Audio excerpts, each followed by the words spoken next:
manifestation, loi d'attraction, abondance. Qu'est-ce que c'est que tout ça? Bienvenue, je suis Clélia Isaac et je suis ravie de vous accueillir dans cet épisode de Oui à l'abondance. Il y a quelques années, lorsque je me suis plongée dans l'univers du développement personnel, assez rapidement, j'ai fait la rencontre de ces mots manifestation, loi d'attraction, abondance. Et j'ai envie de vous faire cet épisode vraiment pour prendre le temps d'expliquer ces différents termes, vraiment comprendre en fait qu'est-ce que ça veut dire tout ça, et puis surtout comment le fait de vous concentrer sur votre abondance, de vous connecter à ce que vous souhaitez manifester et d'implémenter la loi d'attraction, en tout cas de l'implémenter de façon consciente de votre vie, de voir comment vous pouvez créer la vie que vous désirez. La première fois que j'ai entendu parler de ces trois termes, je pense qu'on était en 2013-2014 et en fait, je regardais une vidéo sur la Saint-Valentin. Et dans cette vidéo, en fait, la coach qui faisait cette vidéo parlait justement du fait de manifester la vie qu'on désire. C'est une Canadienne qui s'appelle Alexandra Villaruela-Brego et elle parlait en fait du fait de manifester ce que l'on désire, d'attirer à soi ce que l'on désire, de créer plus d'abondance dans sa vie. Et elle parlait de la loi d'attraction. Et moi, c'était vraiment la première fois que j'entendais parler de ces termes. J'avais jamais entendu parler de ça auparavant. Et j'ai vraiment plongé dans cet univers pour comprendre comment, moi aussi, qu'est-ce que je peux faire pour pouvoir créer la vie que je désire.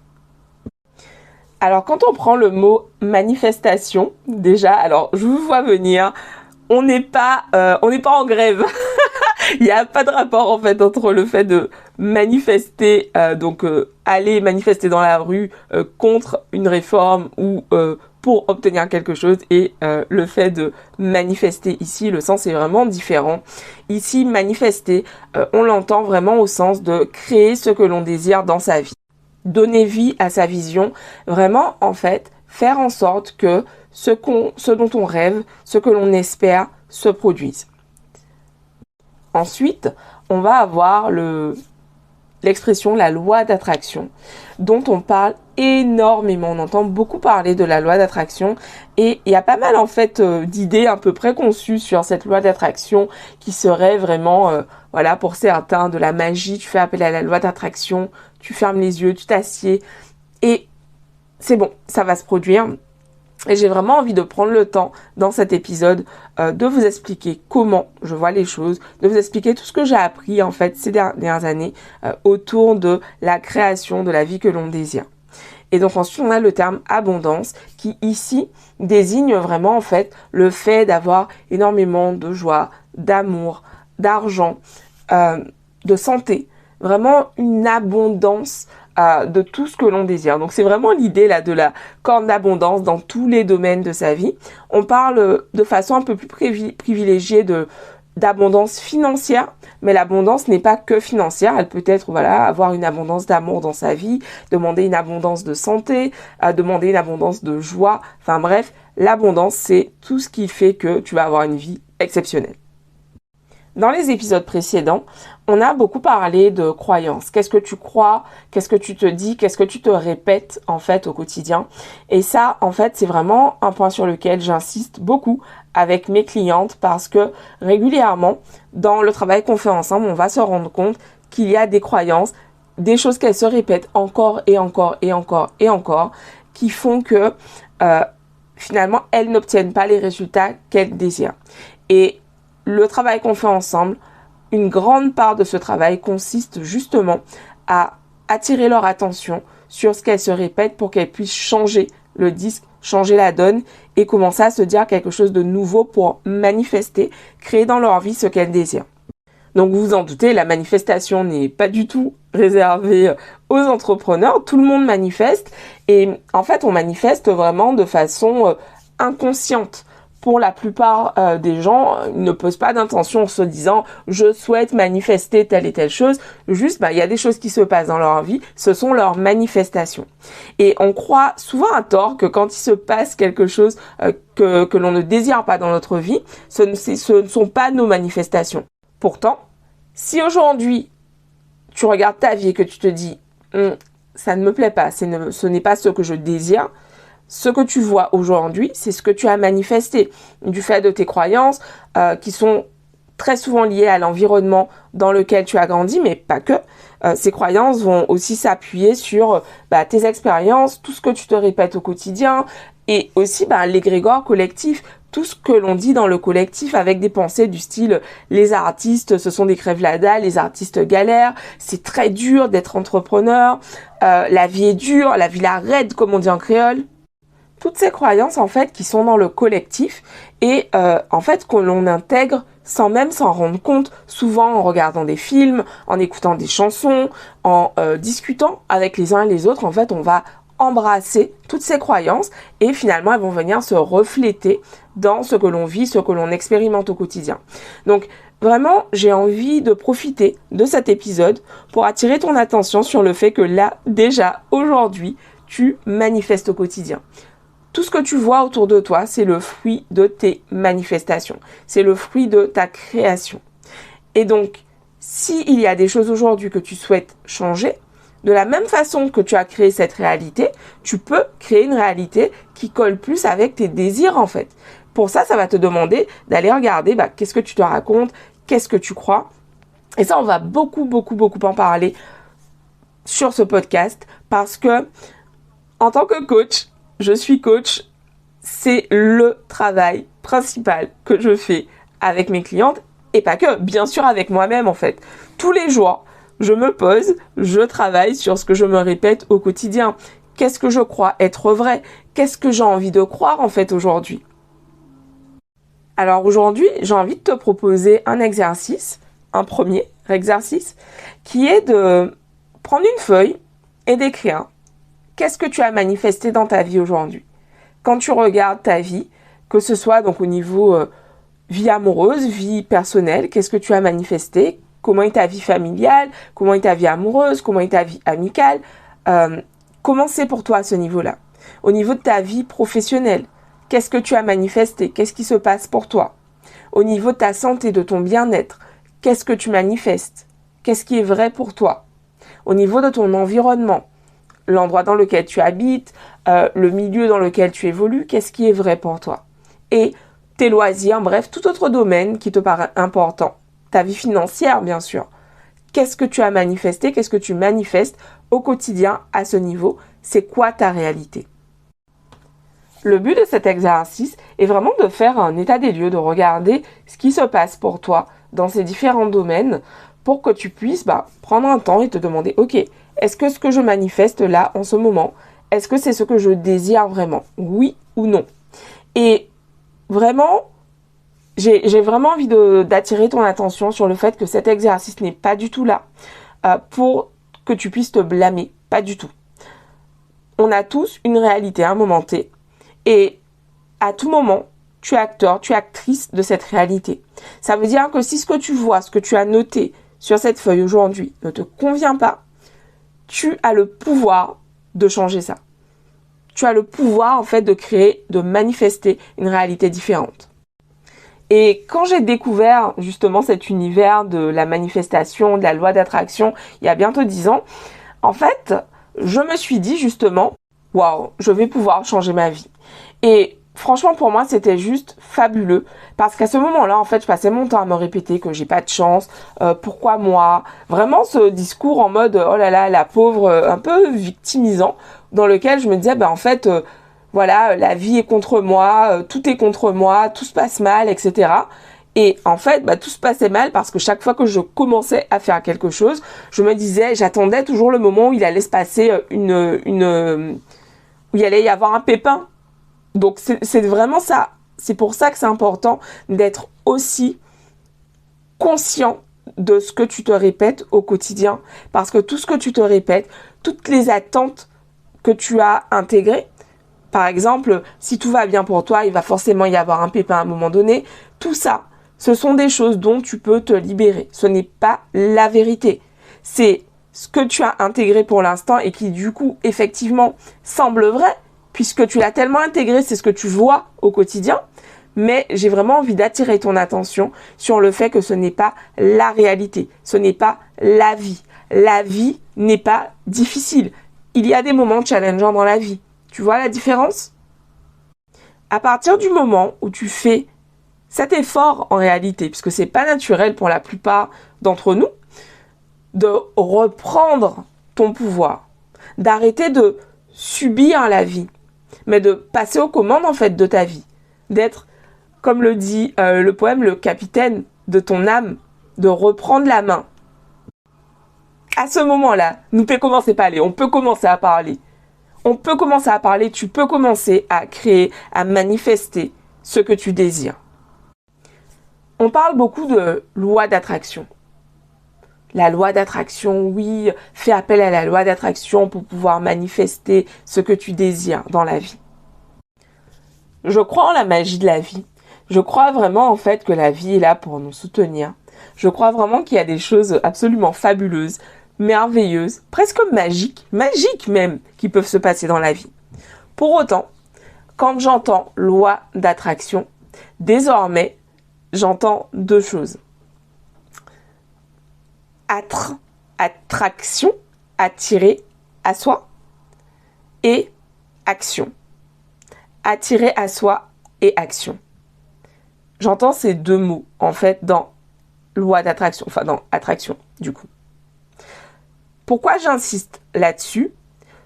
Parce que souvent, quand on démarre le développement personnel, on va avoir tendance à lire plein de trucs. Je suis passée par là, c'est pour ça que j'en parle.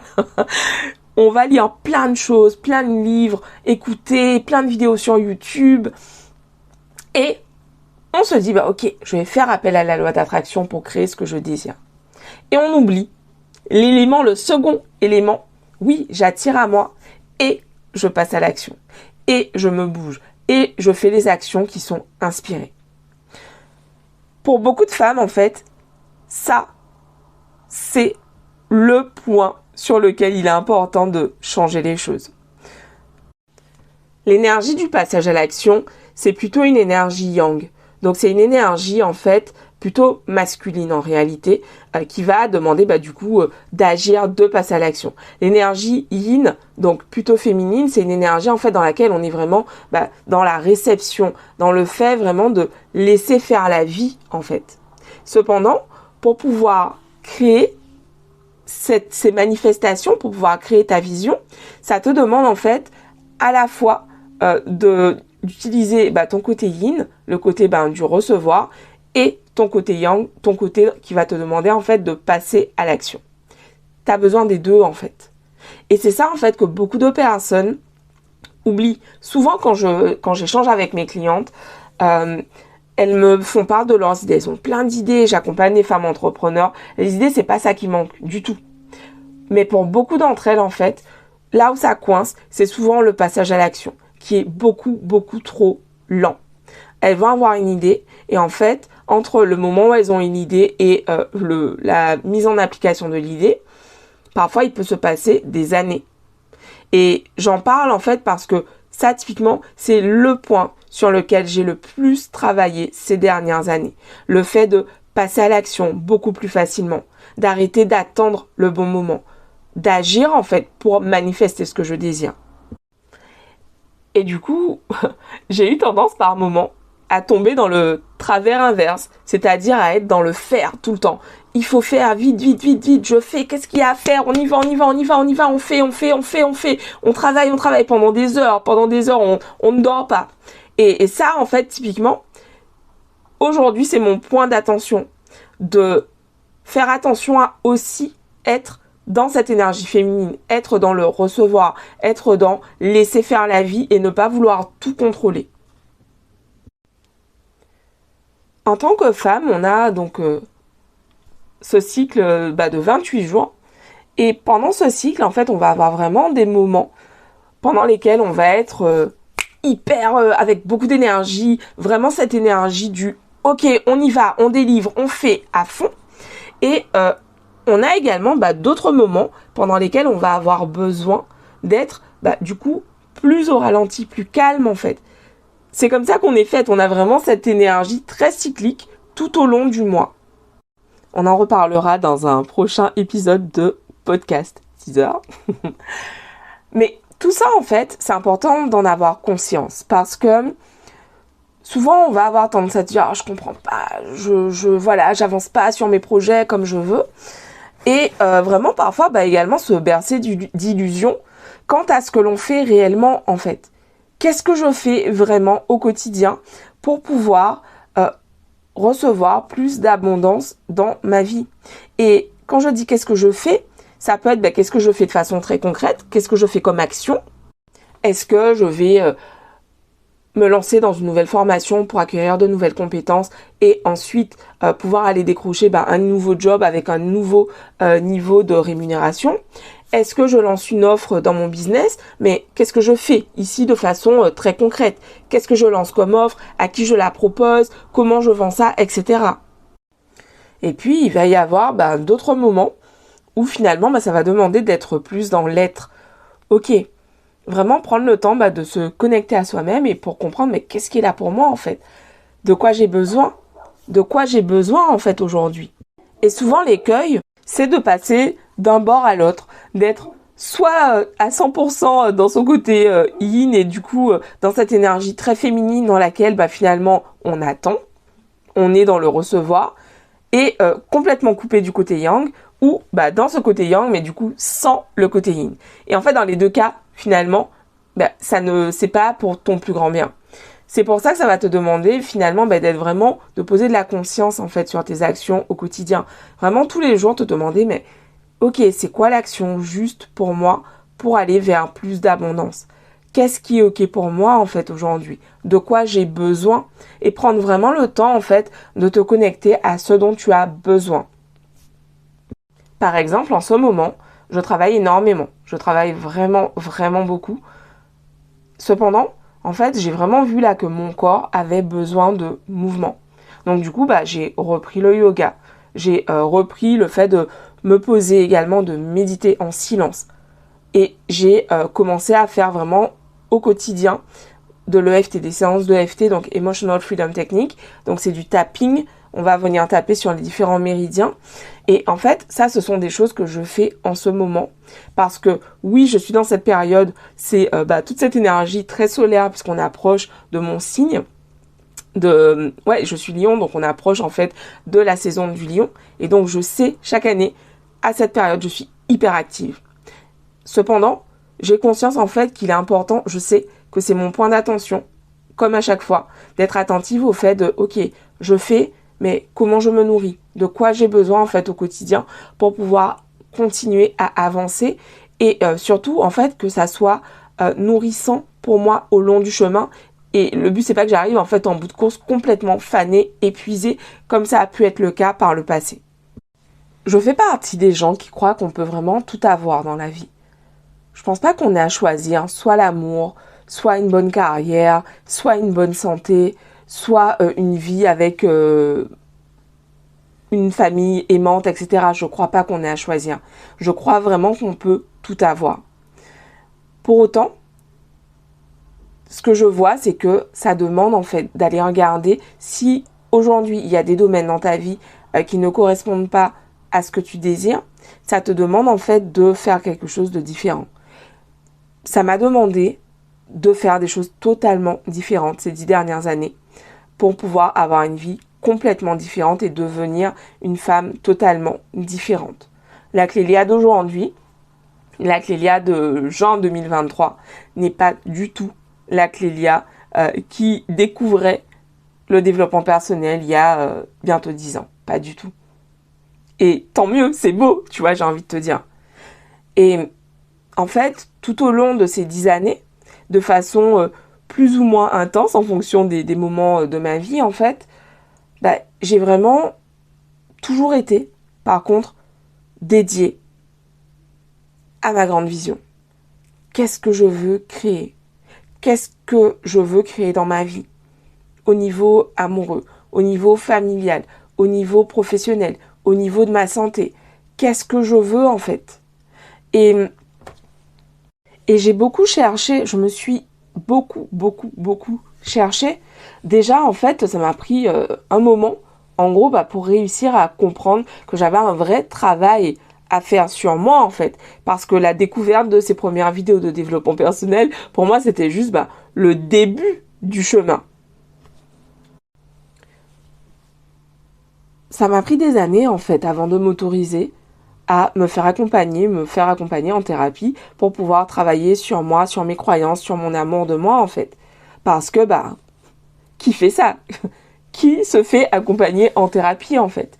Il y a vraiment beaucoup de croyances à ce sujet dans la communauté noire. Ça bouge beaucoup, ça a beaucoup évolué. Mais en fait, c'était des choses dont on ne parlait pas. La thérapie, c'était pour les fous, il y a quelques années encore en arrière. Et donc, du coup, ça m'a demandé de déconstruire tout ça. De me dire, ok, en fait, si je n'arrive pas à obtenir un tel et tel résultat, alors peut-être, effectivement, j'ai besoin d'aide. J'ai déjà essayé toute seule. J'y arrive pas, en fait. Comment je peux faire pour obtenir un résultat différent? Et au bout d'un moment, j'ai dû me faire à l'évidence, mais en fait, là, j'ai besoin d'aide. J'ai besoin d'aller travailler, en fait, sur mon amour de moi. Et c'est à partir de ce moment-là que les choses ont vraiment commencé à changer, en fait. Parce que jusqu'à ce moment-là, en fait, je tournais en rond. C'était un peu comme si je tournais dans une pièce dont toutes les portes étaient fermées. Je savais que de l'autre côté de ces portes, il y avait ce que je voulais créer dans ma vie, sauf que je voyais pas comment sortir de la pièce, en fait. C'est comme ça que j'en suis venue au coaching. Au début, j'ai été coachée. Et en fait, quand je me suis rendu compte à quel point c'est fabuleux le coaching, à quel point ça permet vraiment d'avoir des changements profonds, des changements en profondeur. Ça permet vraiment en fait de transformer qui on est et d'aller chercher en fait cette nouvelle version de soi en fait. Là, je me suis dit mais waouh, ok, j'ai envie d'aider d'autres personnes à en faire autant. Et j'ai vraiment envie de contribuer à populariser en fait cet outil qui pour moi est absolument fabuleux. Le coaching, ça a complètement transformé ma vie et c'est pour ça que je me suis formée au coaching, c'est pour ça que je suis devenue coach, parce que pour moi, c'est vraiment un moyen fabuleux de pouvoir transformer ta vie, de pouvoir créer ce que tu désires dans ta vie, de pouvoir effectuer des changements pérennes, durables. Du coup, j'ai créé un guide qui s'appelle les 10 mantras de la confiance en soi, dans lequel je t'apprends comment utiliser les mantras, c'est-à-dire les affirmations, pour pouvoir commencer à créer une nouvelle réalité pour toi. Il te suffit simplement de cliquer sur le lien le lien d'inscription autour du podcast pour pouvoir y accéder. Je remercie tous ceux d'entre vous qui sont restés jusqu'ici. Je prends vraiment ce moment pour vous remercier, pour vos partages, pour vos écoutes. Merci infiniment. Vous êtes du coup la raison pour laquelle je suis là, je crée ces épisodes. Vraiment, ça me fait super plaisir de voir vos écoutes, de voir vos partages, de voir vos likes. Donc merci infiniment pour ceux d'entre vous qui prennent le temps de partager le podcast autour d'eux, de le faire connaître. Ça m'apporte énormément de force. Merci à ceux d'entre vous aussi qui prennent le temps de mettre 5 étoiles sur Apple Podcast. Et puis pour ceux d'entre vous qui me mettent des cœurs sur les différentes applications. Merci infiniment. Je vous retrouve la semaine prochaine avec un nouvel épisode de podcast et ma première invitée. Je vous embrasse. Bye bye.